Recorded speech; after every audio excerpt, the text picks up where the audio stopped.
So, good evening, one and all who are attending. I am Dr. Sonakshi, I'm faculty at AIIMS Nagpur. On behalf of IPS West Zone Society Research Committee, I welcome you all to today's session, that is Reading the Literature, Original Research. A very pertinent topic for our residents and all of our young research clinicians amongst us who are attending the session today. To introduce today's session, I will call upon Dr. Shubhangi Dere. She's an associate professor at MGM at Navi Mumbai and also an EC member of the research committee section. Over to you, Shubhangi. Thank you, Dr. Sonakshi. Good evening, all of you. We are conducting this session, which is very much in the series of series of sessions that we have planned for our young residents and young researchers for conducting research in psychiatry. So today we have a session on reading the literature, the original article, which is very important topic for everybody, because whenever we start doing any research, any kind of, let it be original article, let it be case reports, let it be review articles. Original articles serve an important tool for the research. So today's session is definitely going to be very important for all the young researchers on planning and conducting the literature review and planning the writing part of the discussion and the results also. So we definitely have an expert for getting us into this very important topic for today. So I will ask Dr. Sonakshi to introduce our chairperson and then the speaker. Thank you. Okay. To chair today's session, we have with us our chairperson, Dr. Mary C. D'Souza. She's an associate professor of psychiatry working at IPHB Goa.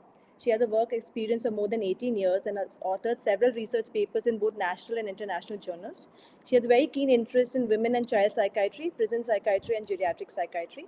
She's also the national trainer on mental, neurological, and substance use disorder module under the Ayushman Bharat MOHW Government of India. I welcome Mary ma'am to now please introduce our speaker for today's session. Yeah, thank you very much, Dr. Sonakshi, for your kind words. I will begin off by quoting John Naisbitt, an American author, who says we are drowning in information, but we are starved for knowledge. Very often, this is our plight, as there is so much information digitally and otherwise that is available to us, and we are often confused as to where to begin. Reading scientific literature is mandatory for clinicians, for PGs, for researchers, and it can be a very daunting task. It is important to ensure you not only understood the research, but be able to read it critically and evaluate its reliability. One can read and appreciate a scientific manuscript if a systematic approach is followed in a simple and logical manner. Today's webinar is going to be one great advice to us to help us to understand, to efficiently read, understand, and critically evaluate scientific research articles. We have none other than Dr. Shahul Amin, a keen researcher, enlightening us with his talk. Dr. Shahul Amin does not need an introduction, but for the sake of the newcomers in our field, I present to you his brief biodata. He is a consultant psychiatrist at St. Thomas Hospital, Changanacheri, Kerala. He's an immediate past editor, Indian Journal of Psychological Medicine. He's an honorary deputy editor, Indian Journal of Psychiatry. He's a direct council member of the IPS. He's a co-editor of the book, A Primer of Research, Publication and Presentation, which is now in its second edition. He's a chairman, Research Capacity Building Capacity, IPS South Zone. He has 65 publications to his credit, 895 citations, and H index of 12 according to Google Scholar. He has written more than 200 mental health articles in Malayalam periodicals. He's written the e-book, A Companion to Fish Psychopathology. I present to you Dr. Shahul Amin. Dr. Shahul Amin, you may please go ahead with your presentation. Thank you, Dr. Mary, for the kind introduction, and thanks organizers for the opportunity. Let me share my screen.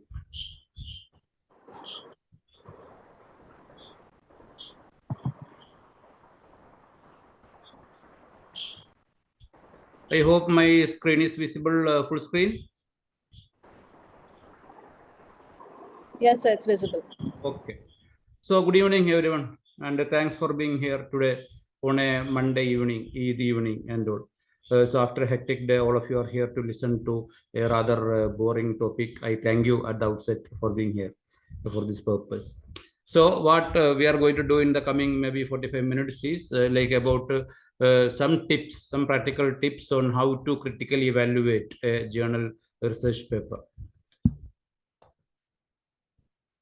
So I will be sharing my slides at the end. I will put it in the chat box. So there is no need to maybe take notes or something like that. So most of you know that like what is various sections a journal research article has. So we will be covering each of them. Maybe we will skip the references, which directions and all. All the major sections we will be covering briefly, especially how to do a critical evaluation of that in the this particular presentation. So let us start with the title. When you, that is the first thing you see, no, be it in the PubMed search result, Google search result, email alert, wherever. So how you can make an impression about an article about from its title itself. One thing you should remember is that you should be very wary of something called declarative titles. Declarative titles actually mean titles that declare the results of the study in the title itself. For example, see this. Valproex and lithium are similarly cost effective for adults with bipolar disorder. So what is your impression? You are very happy. You have got the finding from the title itself. So there is no motivation left to critically evaluate whether they have actually found a superiority or maybe a similarity. How did they assess the cost effectiveness, etc., etc. You like get the finding, but which may be like in an oversimplification. You are not exposed to the nuances of how exactly the study was done, how did they define cost effectiveness, what was the dose of lithium, what was the dose of Valproex, in what population this was done. Absolutely no information. So next time I'm going to tell you that you should not restrict to the abstract. Most of us read only the abstract, not the full text. We see the abstract and we believe what the others say there, and like we try to include that information in our presentations or maybe in our practice. So I am going for one step ahead here. I am going to tell you that even don't believe the title at least. So not only the abstract. Now also after the title, you will have the list of authors, right? There also you have to pay some attention. One important aspect is from where the authors are, from which part of the world the authors are. That is important for two reasons. One is like wherever the study has been done, whether those findings are going to be at least applicable to your patients a bit, or whether it is in an entirely different culture, entirely different kind of people, entirely different economic conditions and all. That is one thing. And the second thing is there are certain countries which are, say, I should say, notorious for producing false research papers, like maybe they fake the data or whatever we know. For example, China is one, Iran is one. I always take studies from such countries with maybe a bag of salt.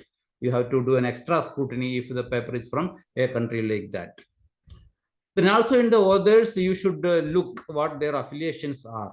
Especially if it is a multidisciplinary topic, it is always better if in the team there are people from various specialties. For example, suppose it is about postpartum depression. If there's a gynecologist in the team, you can be sure that that aspect is taken care of during the discussion, during the design, etc., etc. If a statistician is there, wonderful.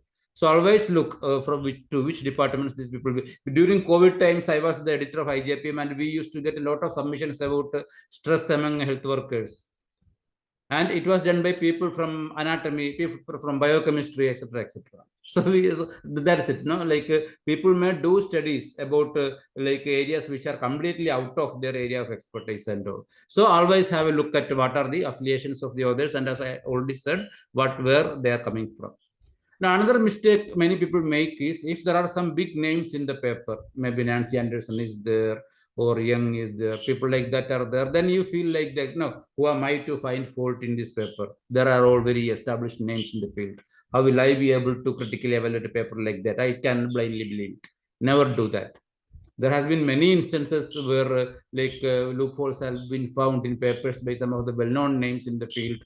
Papers have been even retracted by renowned journals. Where some of the best names in the field were co-authors and all. So don't simply because somebody is a big name in the field, don't like blindly believe the findings. You analyze that paper the way you will be analyzing any other paper. Now coming to the next part, abstract. We will be spending some time here because as I told you earlier, many of us skim through the abstract only. We may not have access to the full text, or we may not have the time to do that, or maybe we may not have the expertise to do a detailed critical evaluation of the full text and all. But still, if you are going through the abstract, you should be very vigilant. I will tell you about some of the even studies that have been done about abstracts. So I think this picture may say that, because the abstract is the tool the authors use to impress the peer reviewers, the journal editors, even the readers. So it may hide a lot of flaws that the proper article has. There is a word called spin. Spin means putting a study in a positive light, in a biased manner, maybe hiding some of its flaws, highlighting something that is not there and all. So never take an abstract at face value, do a very critical evaluation of that, and always depend on the full text for your especially treatment decisions, etc. For example, see this particular abstract. The title says cancer distress reduction with a couple-based skills training. It is an RCT. So what the title says, their study is about distress or reduction of distress, right? Cancer distress reduction. Now, if you look at the result section of their abstract, what they talk about, reductions in fear of progression, less avoidance in dealing with the cancer, more post-traumatic growth, better relationship skills. That's all. They are not talking about what they say in the title, the distress reduction. Why? They did not get any positive finding there. So now when it comes to the abstract, they are highlighting whatever they had where their p-value was less than 0.05. So this kind of like spinning people may do, you should be vigilant about that. And this is the study I was talking about. It came in BMJ, Evidence-Based Medicine, in 2019. They studied like the abstracts of various major psychiatry and psychology journals, and whether they checked the full text also. And they evaluated whether there is any evidence of spin. Spin, as I told you, like trying to put the abstract in a more favorable, more positive light than it actually is. And the finding was that 56%, see, more than half of all the articles had a spin in their abstract. 2% had a spin even in the title itself. 21% had a spin in the results section. Many of us check at the results section or maybe conclusions only. We don't even read the entire abstract. So like 1/5 of the articles, the results sections had a spin. And the conclusion section, nearly 50% had a spin. So that is what I'm saying. Don't believe the abstract. Have to go through the full text. And this is more like interesting of RCTs. RCTs are something that we consider the gold standard. No? We believe them very strongly. But the results and conclusion sections had a spin in 15%, more than 1/10 of the abstracts of RCTs had a spin. So don't take abstracts at face value. Let me show you one example. This is a study where they are saying they are determining depression and related factors in a society affected by COVID-19. So that was a cross-sectional study. Now, what they are saying in their conclusion, the COVID-19 pandemic caused mild level depression in the Turkish society. Can we establish etiology through a cross-sectional study? We cannot. What we find is simply an association. Maybe we can say that like the people had such and such rates during the COVID-19 pandemic, but it was caused by the pandemic. We don't know unless we have done an RCT or something like that. For simply from a cross-sectional study, you cannot make such impressions. So that caused is kind of a spin that they use to impress people. You should be wary of this. You should be vigilant about this. Now, this is a very recent article. Here also in the title, they are saying the word impact. Comparative analysis of pulmonary function in school-going adolescents, examining the impact of depression and anxiety. Again, what is the kind of study that they have? This is a cross-sectional study. Cross-sectional study, they had a random sample of students, they had a depression rating scale, they had a pulmonary function test. That is all. So basically, they are looking at a cross-sectional association where you cannot assess the impact or the causality and all. So we will come to that later. Like we should check whether the design of the study matches the objective of the study they declare. But at least these kind of errors spinning in the title. See, the title says impact. You should know that even in good peer-reviewed journals also, this kind of errors, misleading spinning can remain. Now coming to the introduction section, most of you know that like journal articles after the abstract, in biomedical fields, they follow the IMRAD structure: introduction, methods, results, discussion. In the introduction, what is the purpose of introduction section? It is basically to claim how the study is important, why they did the study, what has been already done in the field, what are the limitations of the existing studies, how their study is going to advance the field, how their study is superior to the existing literature. That is what they are supposed to describe in the introduction section. Then in the method section, they have to say what they did. And in the results section, they have to say what they found. And in the discussion section, they have to say what are the implications, whatever they found, what are the implications. That is all a research paper needs. So how to critically evaluate each of these sections, let us discuss. So I already told in the introduction section, you should see whether like they have established the research gap. What is the need for the study? Why is there really a scope for such a study? Is it another study on, say, internet addiction among medical students? Hundreds of studies have been done about that. Or whether they have clearly said, in this field, in this particular domain, though there are lots of studies, they have such and such limitations. We have overcome those limitations by using so and so steps.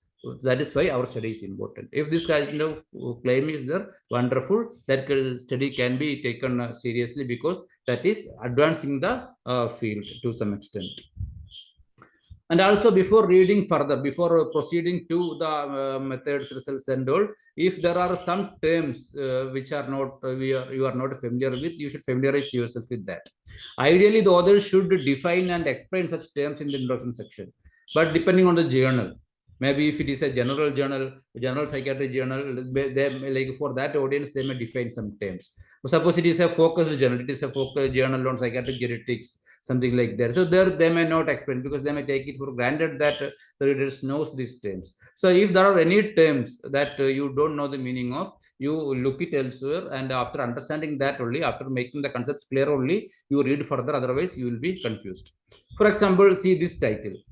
The title's heading, the title is no support. Again, that is a declarative title, as I told you earlier. No support for historical candidate gene or candidate gene by interaction hypothesis for major depression. So if you want to read this article, you should know what is historical candidate gene hypothesis, what is candidate gene by interaction hypothesis, and all. If you don't know, you look it up. After understanding the concept, then you come back to the article. Otherwise, you will not be able to do critical evaluation. You will not be able to even understand what they are talking about. Now, one important section in the introduction is the aims and objectives. In many papers, this may be missing also. That is the problem. So your questions you should have when you are going through this section is, did the paper attempt to answer a well-defined question or hypothesis or not? Any good paper should have one primary hypothesis, maybe one or two primary hypotheses, primary objectives. If it is a purely exploratory study, they have nothing pre-specified. They just want to see the relationship between so many scales, so many variables, something emerges. That is not a good study. They can have some secondary objectives, they can have some exploratory analysis and all, but to start with, they should have a primary objective. Only then your p-values have some relevance. Only then their sample size calculation has some relevance and all. So, and many even published papers don't have clear-cut objectives and hypotheses. So you have to check this part. So, which is primary objective, which is secondary objective? They should mark that prior itself, beforehand. Ideally, especially if it is an intervention study and all, it should be registered in a trial registry. For example, in India, we have a control trial registry of India. And what people do, many times what happens is, if they don't get any positive finding for the primary objective, they publish the data, they twist it. They remove the primary objective, then they make their secondary objective their primary objective in the paper. But if you go to CTRI website and search, you will see what their actual protocol initially said. So, and because of these reasons also, the studies have been retracted, because the readers are not that foolish. They will go and look up what were their original name. And if the readers find out, or the reviewers find out that they have changed it in between, the article will be rejected, or if it is already published, it will be retracted. So especially if you're presenting in a journal club and all, you can go to the the database and check what were their initial plans. And also whatever objectives they had, finally, when you come to the discussion section, like as I told you earlier, that cancer article, they had in the title, they had some a different variable. In the result section, they had a different variable. So they should not change track in between. Whatever objectives they started with till the discussion section, they are other into it, or whether they are changing to something for which they got something positive. So this kind of analysis and critical analysis you have to do. Now coming to the method section, which is, I should say, much more important. The methods and result sections are the most important from your critical evaluation perspective. Introduction section only sets the stage, lets you know how important the study is and what exactly they intended to do. In the method section, the first thing that you have to check is what exactly is the research design. I told you earlier, no? Like if they want to establish causality, they have to follow certain design. So for each and every purpose, they have to have a design, a specific design. So what design they have used and whether that design is appropriate, sufficient to answer the research question they had. These are the usual common research designs that we have. In descriptive, what we do is we don't do much inferential statistics. We don't do much p-values and things like that. We simply describe. For example, in your hospital, inpatient with schizophrenia, such and such percentage has metabolic syndrome, such and such percentage has diabetes, such and such percentage is on olanzapine, such and such percentage is on clozapine. Like that, you simply describe some proportions, you describe the data. That's all. Without you are not trying to generalize that to any population. You are not doing any inferential statistics. That is the simplest of studies. And as you advance, we have cross-sectional, case control, cohort, experimental, qualitative, etc., etc. So the one, as I already told, one main question that you should be asking is whether the research design that they have used is appropriate to the research question. So what are the appropriate designs for different questions? Suppose somebody wants to know the prevalence of a condition. So what would be the research design that they should be using? For prevalence, it is a cross-sectional study is sufficient. For example, see this study. A cross-sectional study of the prevalence of depression, anxiety, and stress among professional cab divers in New Delhi.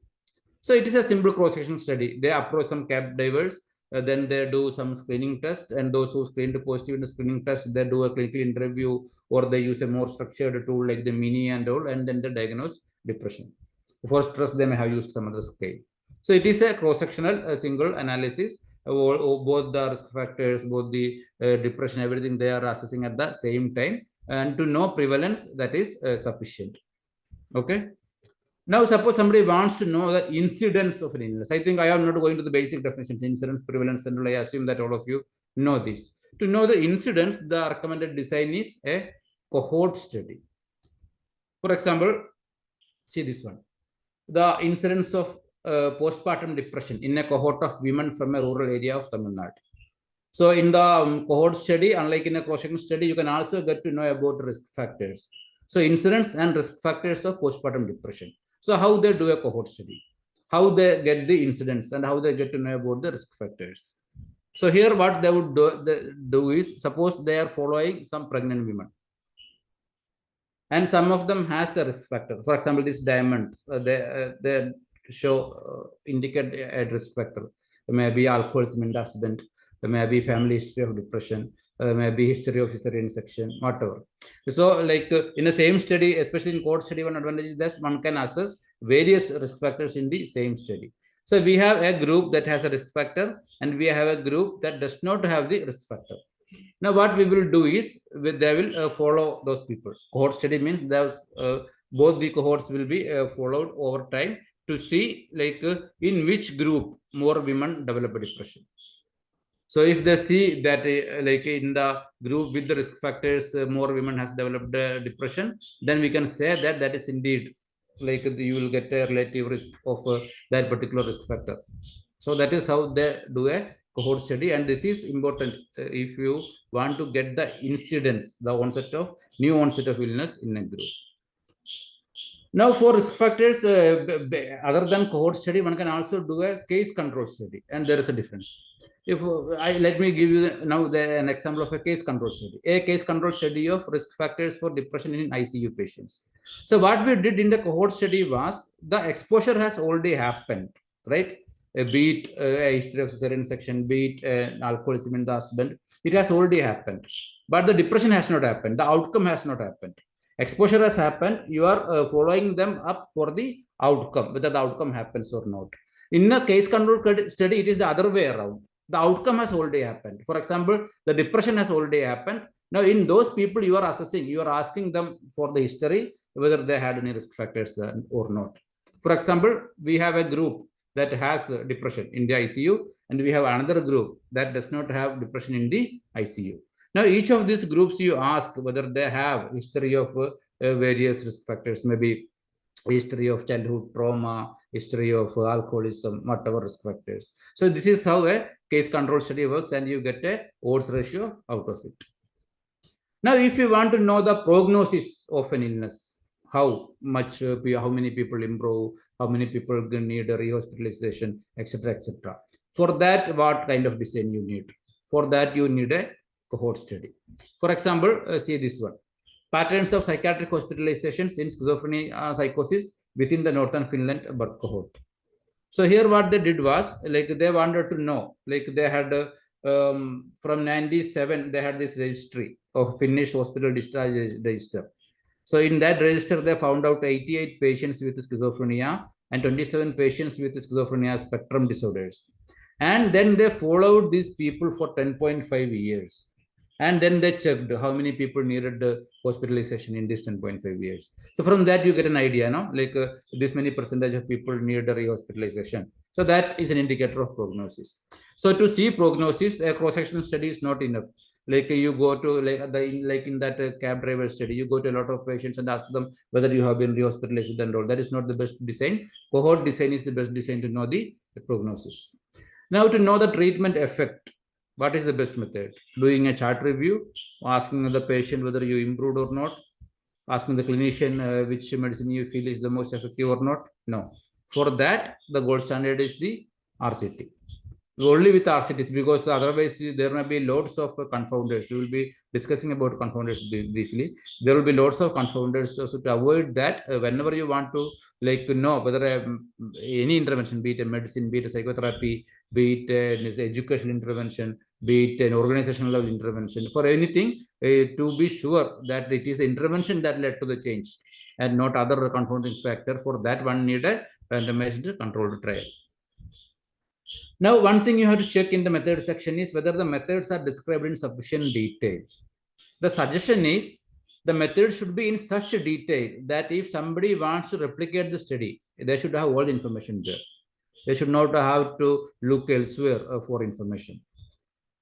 So the method section should be that comprehensive. So how can you know whether they have included all the necessary information in the method section? There is a very simple tool that you can use. You can go to this website, Equator Network.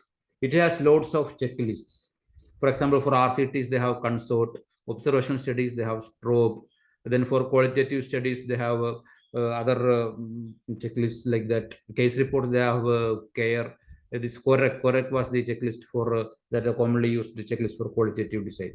So many journals, for example, IJPM all demand when author submits an article, they also submit this checklist, and they tell, because these checklists have a list of things that should be there in the article. How was randomization done, how was allocation concealment done, etc. Lots of headings will be there. So the author has to say, in this particular page, in this particular line, we have included this information. So not all journals insist for that. So when you have to assess, be it for a journal club, be it for your own presentation, be your clinical purpose, if you want to know whether the reporting of that method section or maybe the result section is complete, you can simply download the corresponding checklist from this website and compare, check that particular article whether they have included all this information. If it is not there, you can say that the reporting is complete. And if you go through Cochrane meta-analysis, systematic reviews and all, you will always see that the quality of reporting is poor. The many studies did not report this kind of information and all. So mostly, lot of even in good journals, the reporting is incomplete. That you can find out using these checklists. Now, another thing that we, especially in a situation like in India, that you should check is whether the tools they used are reliable and valid, because most of the tools are from the West. We may not have the local language versions. Even if we have, whether they may not be properly validated and all, especially if it is a patient self-rated tool and all. If it is not properly translated, validated, it may not serve the purpose. It may not measure whatever it is supposed to measure in a proper manner. For example, in this study, this is what they have mentioned. The fact that the Hindi version is not validated should be considered while interpreting these results. It is a very severe limitation actually. If they haven't validated that, how can they know that that particular questionnaire measured whatever quality of life or stress or depression or burden or whatever it was supposed to measure? We cannot know. So unless that is properly validated, or maybe these authors themselves did the validation, then they have to explain how they did the validation. Or if the tool is validated by somebody before, they have to give the reference where that validation was done and all. If it is not there, you cannot believe the kind of findings that that particular study is presenting. Now, also, are the tools appropriate for the purpose? Whatever tools they have used, whether they whatever they were supposed to measure, whether they used appropriate tools, that is another question that you should have. And this is very important for prevalence studies. I told you about that cab driver experience example earlier. So here, these people are measuring the prevalence of depression, anxiety, and stress in a population. Okay.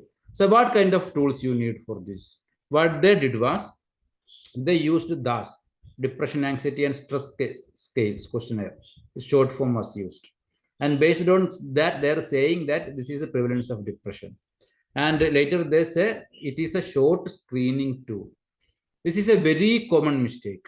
Like when I was the editor of IJPM, we had rejected lots of articles, even from very close friends and people I respect and all, because they didn't know this. Screening tools cannot be used to determine the prevalence. Screening tools can be used only for screening. If you are doing a prevalence study, there has to be a second stage. You first do the screening. After that, those who are screen positive, they have to be properly interviewed.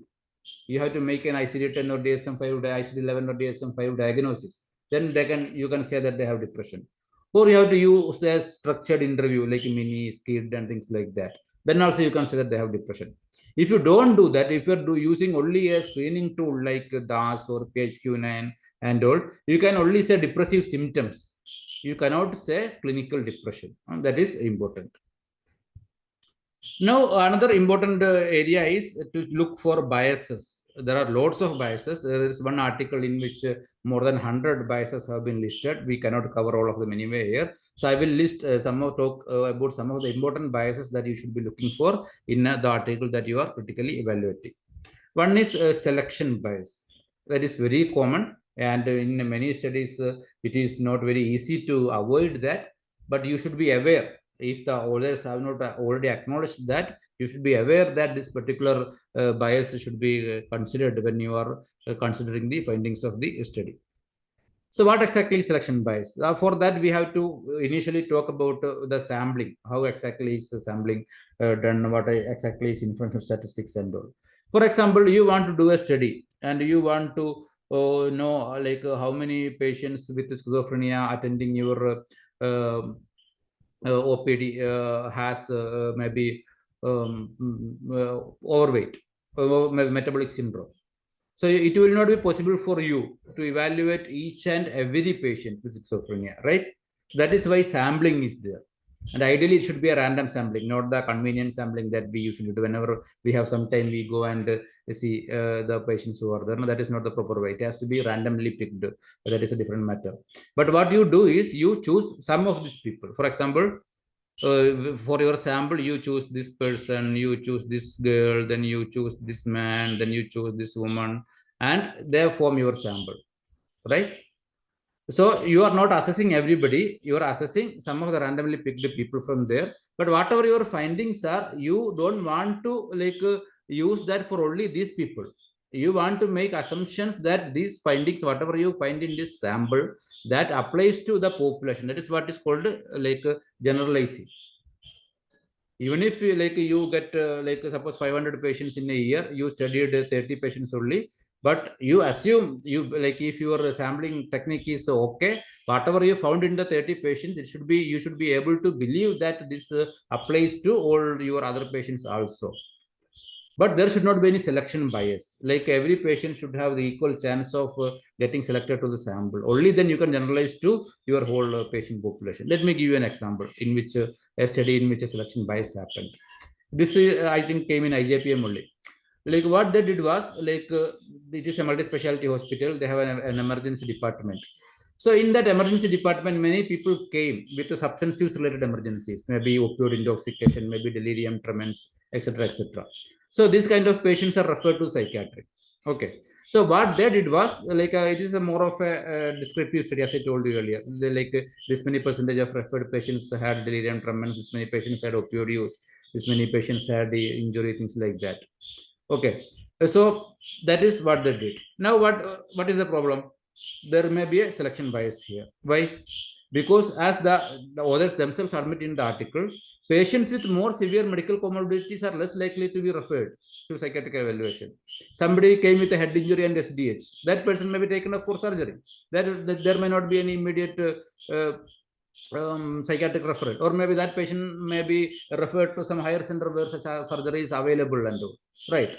So there is a selection bias. You are assessing only those patients who the emergency physicians found suitable for a psychiatric referral. So, for example, in a group like this group is missing. They had more severe problems and they were not referred. So you cannot generalize to your entire patients. You can generalize only to those patients who the emergency physicians found suitable for psychiatric referral. So that is a selection bias. I hope you get the point. So if a study is like this, your study, your findings do not apply to all substance use related emergencies coming to the ER. Many severe cases are excluded from that. Now, another bias is recall bias.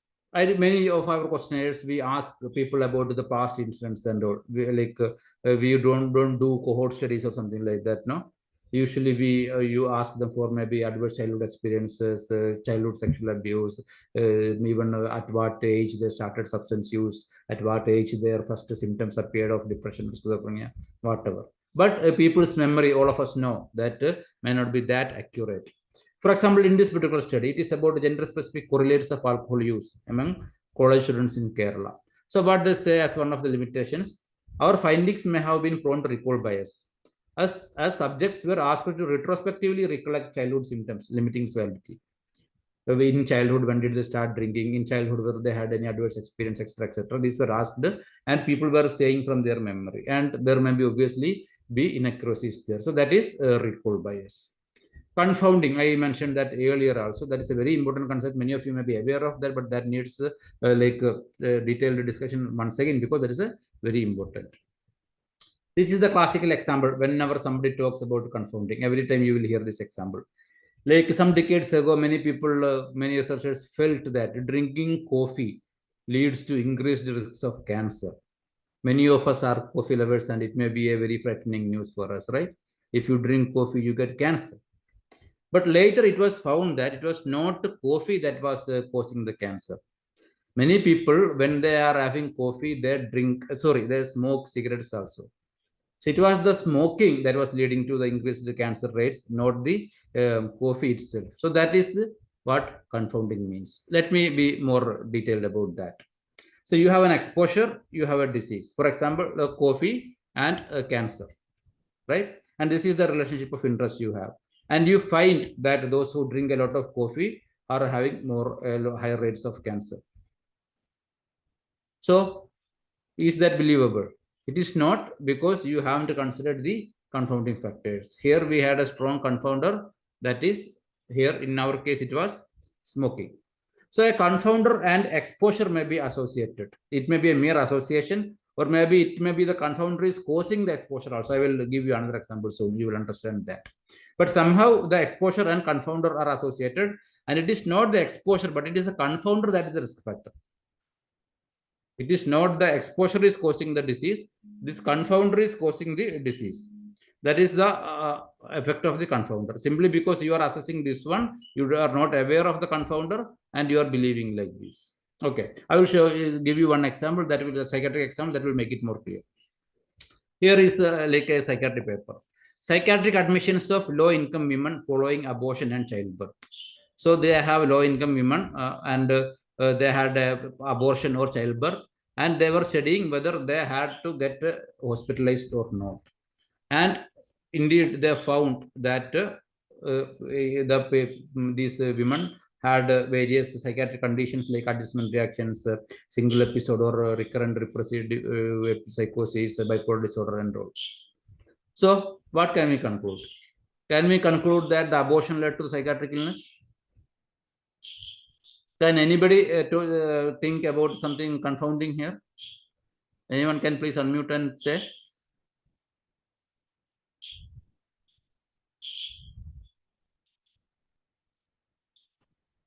Hormonal changes, sir. Hormonal changes can lead to abortion and the psychiatric illness. Sir, financial problems? Yeah, exactly. That is one good thing. You nailed it. So that is it. So it can be financial concerns. Because of financial concerns, they had to go for abortion, or they underwent an abortion, and also that led to psychiatric illness.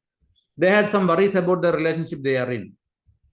It is maybe an out of the wedlock pregnancy, or it is the marital conflict is going on and all. So because of that, they had to go for the abortion, and also that stress led to the psychiatric illness, or they don't have a relationship to begin with. So that these are all confounding factors that we have to consider in a study like this. That is confounding.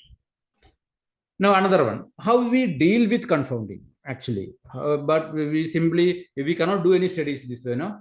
Like whatever finding you get, people can claim that no, that there is this confounding factor, there is that confounding factor. So how to deal with confounding? So what you should do is, when you are doing a study, you should actually do a thorough literature review. What are the possible confounding factors? And you should measure them. Then you can statistically adjust for their effect. That is what these people did. For example, in this study, medical comorbidity in women and men with schizophrenia. So what they are looking for is people have schizophrenia. So whether they have medical comorbidity or not. So there can be loads of confounders, right? And they analyzed them. For example, age. Those who are older may have medical comorbidity. It may not be because of the schizophrenia, it may be because of the age, gender, residence, those living some maybe near some factory and all, they may have higher comorbidities. And those who are treated in a non-mental health care utilization, like they are not taking psychiatric care properly and all. So all these kind of variables, the information is collected during the data collection stage. Then their effects are statistically adjusted for using a logistic regression. After that, you get the adjusted odds ratios. So that way you can say that I had thought of these confounding factors, and even after that, I can say that in schizophrenia, medical comorbidity side. So you have to check that if you are reading an article, whether the authors have thought about the possible confounders and whether they have collected information about that, and whether they have statistically controlled for that. Otherwise, the kind of relationship that they are arguing for, they cannot be believed. Now, the best way is, as I told you earlier, RCT, especially for treatment effects and all, one has to do the randomization part. So like this is your population that you have, you split them into two groups, your intervention group and the control group. How? The severe ones you put in the control group, the mild ones you put in the intervention group, so that you get the effect? No. So there are various tools, including like randomization tables and all. For example, here you can see it is already pre-decided. The first patient will go to the intervention group, second will go to the control group, third to the intervention, fourth to the control, fifth and sixth to intervention, seventh to intervention, eighth to the control. So you will be allotting patients based on this randomly generated table.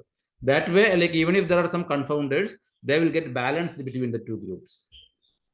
Both they will kind of even out in both the groups, because each person has the exactly same chance of being ending up in either of the groups. Then after that you follow which group better outcomes are there, or whatever other variables what you want to know, whether there is a difference. That is how we do the randomization. That is the benefit of randomization. It takes care of confounding, because you can only like in the previously I told about logistic regression, but only the confounders you know about you can measure and control for.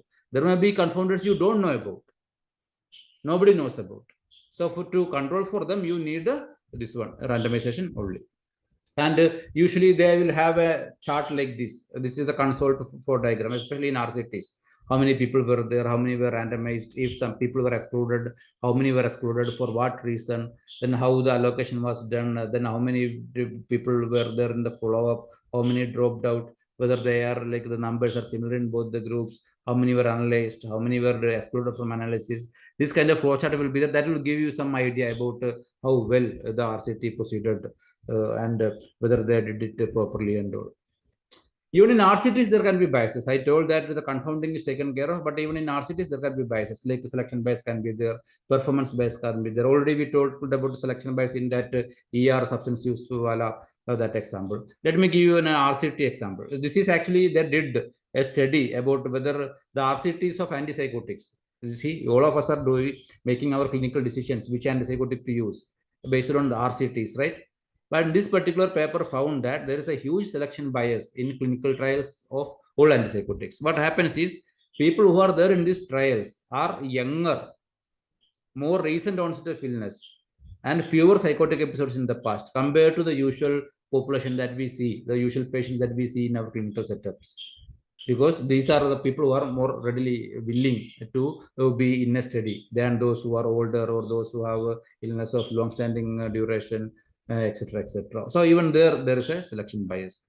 Performance bias. Performance bias means basically when you know that you are being assessed, you may try to give a better report and perform better.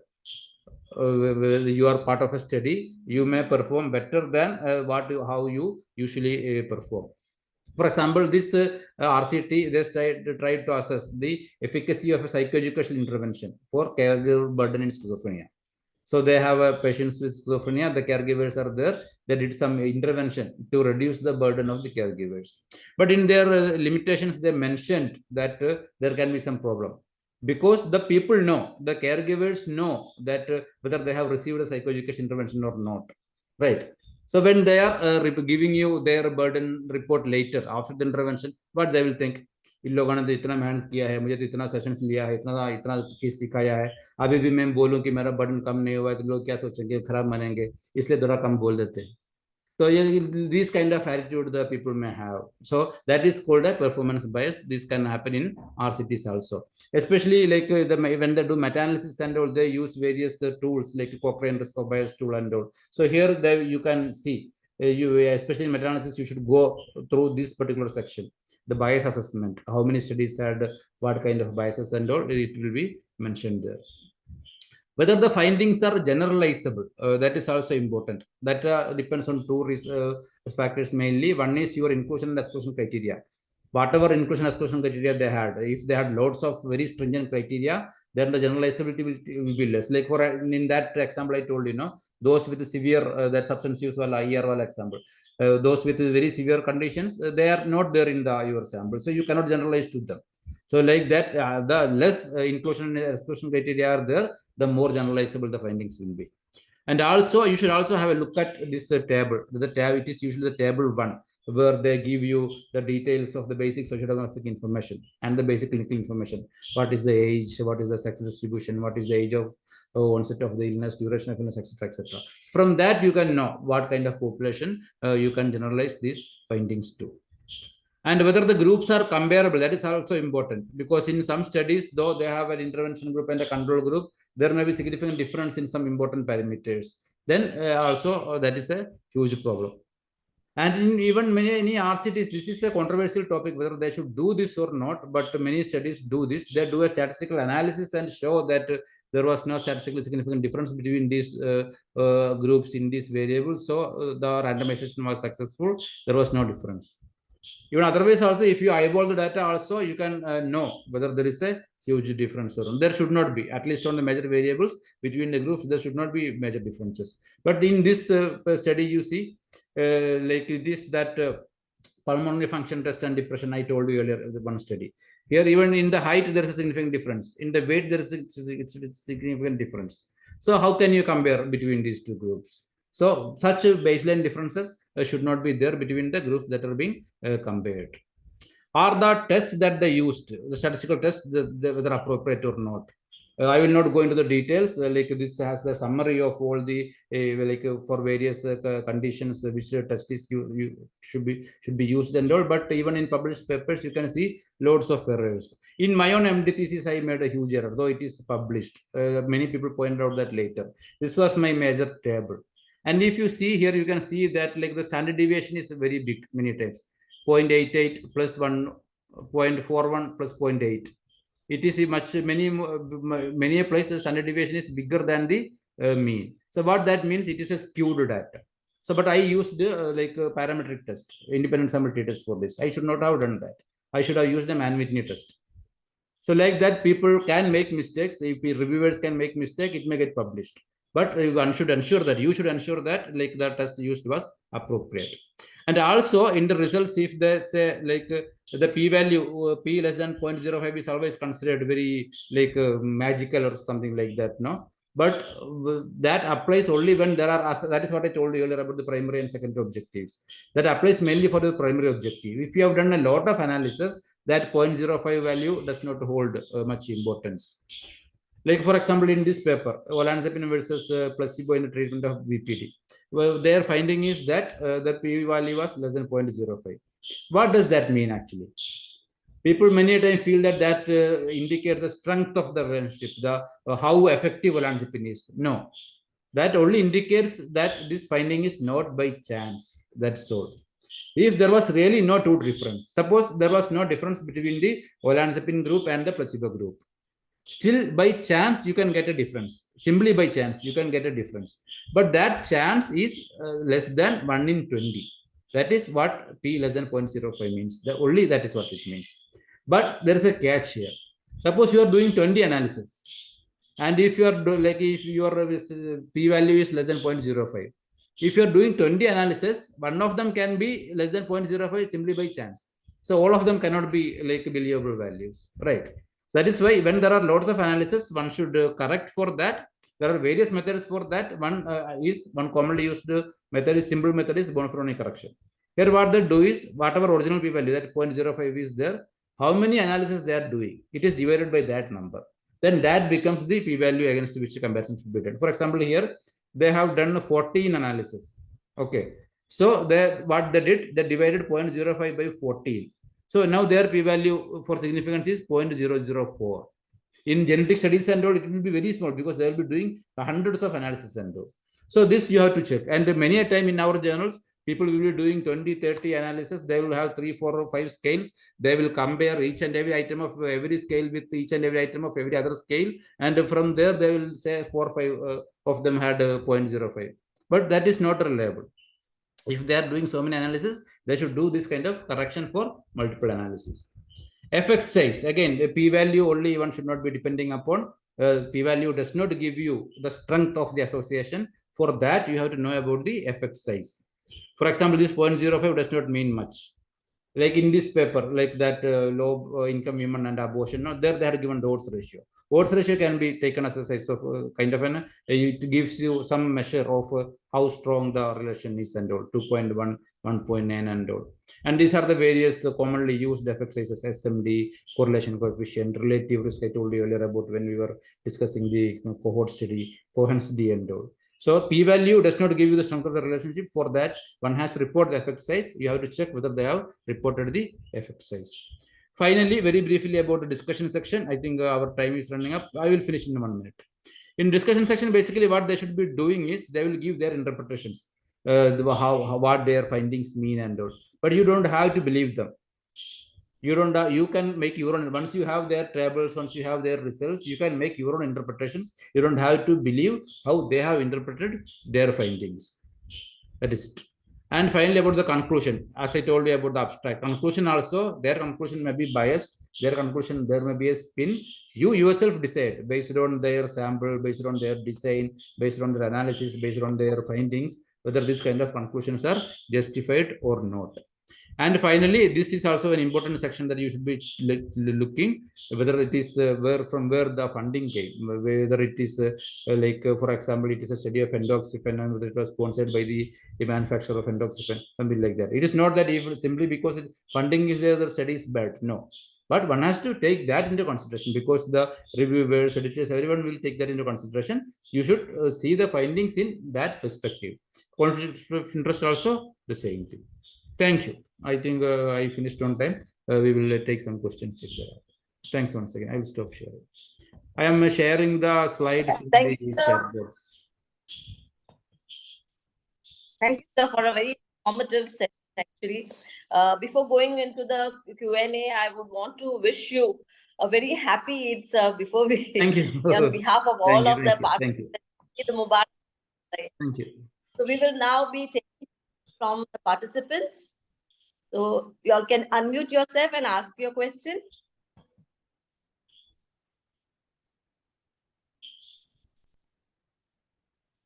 So Nakshi, were there any questions in the chat box? There are no queries that I can see in the chat box. But we can request the participants, if they have any, they can unmute themselves and ask.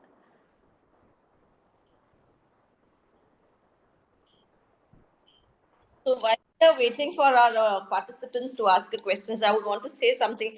Actually, it's very often our PGs so much involved in their research and they are more involved in the significant findings. So what do you think? Are all statistically significant findings are clinically significant also? Not at all, not at all. That you as a clinician, you have to decide. Statistical significance, as I told you, it only means that like it is that being a chance association is less. That's all, nothing more. So that you have to decide whether like a difference in white box score of 2, whether that is relevant for you. That you have to like decide yourself. Absolutely. I have a question myself as well. Thank you, sir. It was a very lucid presentation. So there's this surge of AI and artificial intelligence in the realm of research. And there are a lot of my students also as well suggested few some tools, like there's some examples of Consensus and many other tools that they're using for literature review.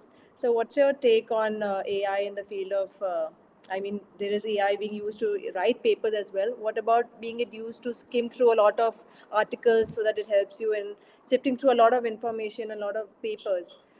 Would you think that would be useful, or the methods that we're using today already will be the way ahead? No, the thing is now IJPM started it first. Now IJP has also started, many other journals do that. They ask you for a statement, how you have used AI in your paper, whether you have used AI or not, that you have to mention. For what purpose you have used, you have to mention. And you have to take the responsibility for that. You cannot say if something wrong happens later, it was AI done. No, whatever is in your paper, the responsibility falls on you. That is one thing. Now, one area where we can use AI very useful, even I have used it in my articles, like to improve the language. Many a time they say that no, you get help from a native English speaker or that is professional agency and all. Once you have prepared your article, you can put it into ChatGPT or whatever other AI that you have to correct the syntax, to correct the punctuation, grammar, etc., etc. That is absolutely okay, and you can acknowledge that I have used AI for this.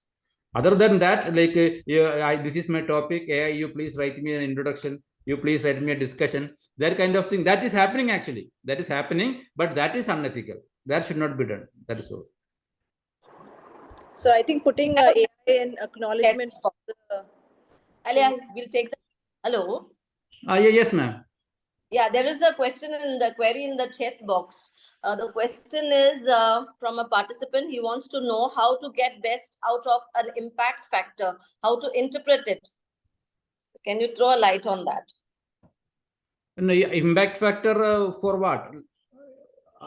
I didn't get it. He's a journal editor and he wants to improve the impact factor. Like we are discussing reading a paper now, so their impact factor does not come. So what exactly? I will let me see the question myself because I was busy sharing that file.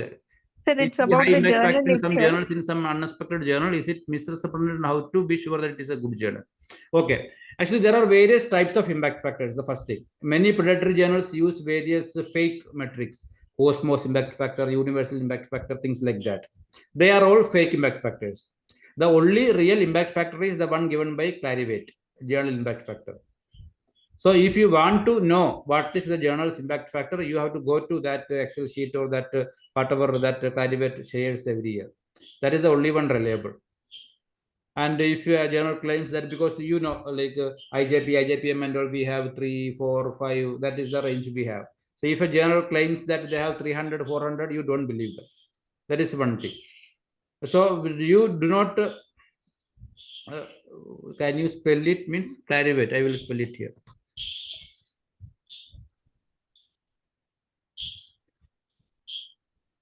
Previously it was Thomson Reuters, now it is Clarivate. Only their impact factor you believe, nothing else. And even then, impact factor is something that you can manipulate. Like even the Clarivate impact factor also, if editors want, they can manipulate. They can ask the others to cite their own articles they published before. They can publish more review articles, etc., etc. So simply impact factor is not an indicator that it is an excellent journal. You need not to use your wisdom. Whatever we discussed today, you did not critically evaluate those articles. In any journal, you can use your wisdom and you have to do your critical evaluation. That is important.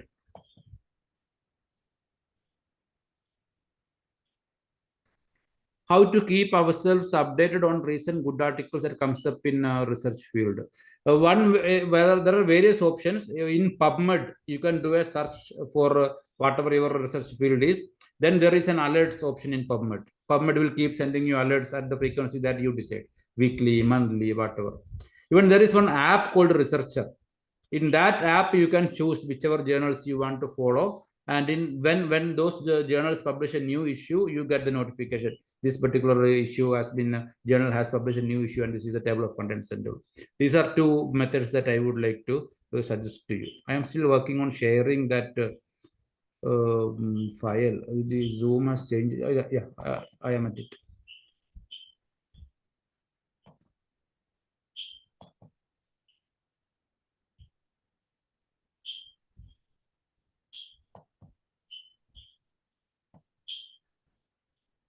I am not able to do that. What I will do is I will send it to Dr. Suyog or somebody, because I have been trying to share it. It took me to OneDrive. Even there it is saying something else. So let me try Google Drive. Just give me a minute.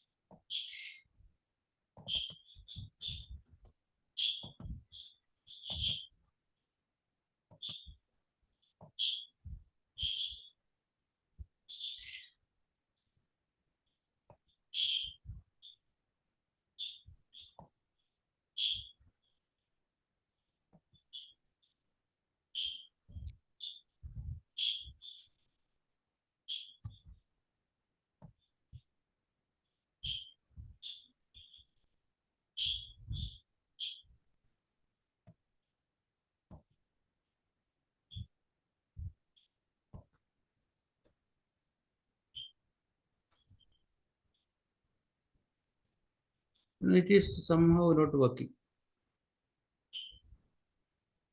There is one more Okay. question come up for you. Yeah, sir. please. Abstract can mislead. So what is otherwise to skim through article quickly to figure it out? There is no skimming. That is the thing. You have to spend time and energy and intelligence because it is a very dirty world there. You can't take anybody at face value. So there's also one query from Dr. Hina Shah, ma'am, that ma'am has joined late. So what are the tips for PGs to stay abreast of newer developments? Okay, I already have told about two things now, but on the whatever topics they are interested in, there are two options. One is that PubMed alerts, other one is that researcher app. Both these are useful. Very focused areas, you can keep tracking the developments, especially the area in which they are doing their research. They can keep tracking that.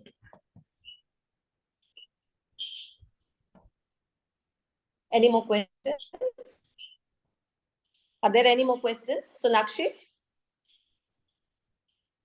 Should we wind up? Just a minute, madam. Let me try one last attempt to share this slide. Sure, sir. Just 1 minute.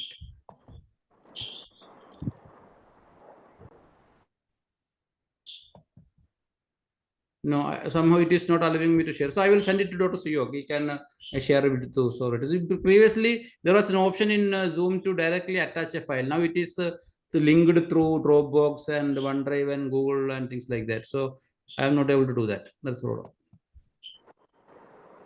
Okay then. questions. Shall I summarize? Yeah, Dr. Yes, yes, ma'am. Okay. Voice is So breaking. just to summarize, we all know that it has become mandatory to read scientific literature to be well informed of the ever expanding information and for better diagnosis, prognosis, and therapy. Since there is an abundance of journals and it is critical to develop a modus operandi for achieving a rapid, purposeful, effective, and useful method to read these manuscripts. Dr. Shahul has provided us with a very but efficient scientific literature. Thank you very much, Dr. Shahul, for your meticulous presentation, for making the topic so simple and interesting. I thank all the participants and thank Dr. Jaiswal and the West Zone Research Committee for inviting me. Over to you, Dr. Sonakshi. Thank you so much, ma'am, for being with us today and sharing the session, and to Dr. Shahul sir for giving such a beautiful and a lucid presentation on a very, very pertinent topic. And I'm very sure that all the residents amongst us and all the researchers amongst us also were quite enlightened by the talk. I would invite Shubhangi, Dr. Shubhangi, to give the vote of thanks for today's session. Also, Eid Mubarak to sir, especially on such a auspicious day. Sir has taken the time out to be with us and talk about research. Thank you, sir. Over to you, Dr. Shubhangi. Yeah, thank you, Dr. Sonakshi. So it's my privilege to conclude the session today. It was yet another very interactive, very participative session by Dr. Shahul Amin sir. Indeed, it was very well presented, very lucid presentation. The complex topic made very simple. The slides were very interactive and very self-explanatory, and the explanation and the query resolution by sir was really very helpful. I'm sure all our PGs and young researchers must have been helped. Even myself, I'm sure we all of us are helped with the presentation, sir. Thank you so much. Thank you, Dr. Mary ma'am, for chairing the sessions. Thank you, Dr. Sonakshi, for moderating it. And thank you, West Zone, for we are conducting this series of sessions, and we will be coming up with the next session, the advertisement for that. Thank you so much, all of you, for attending it, and good night, all of you. Thank you. Thank you.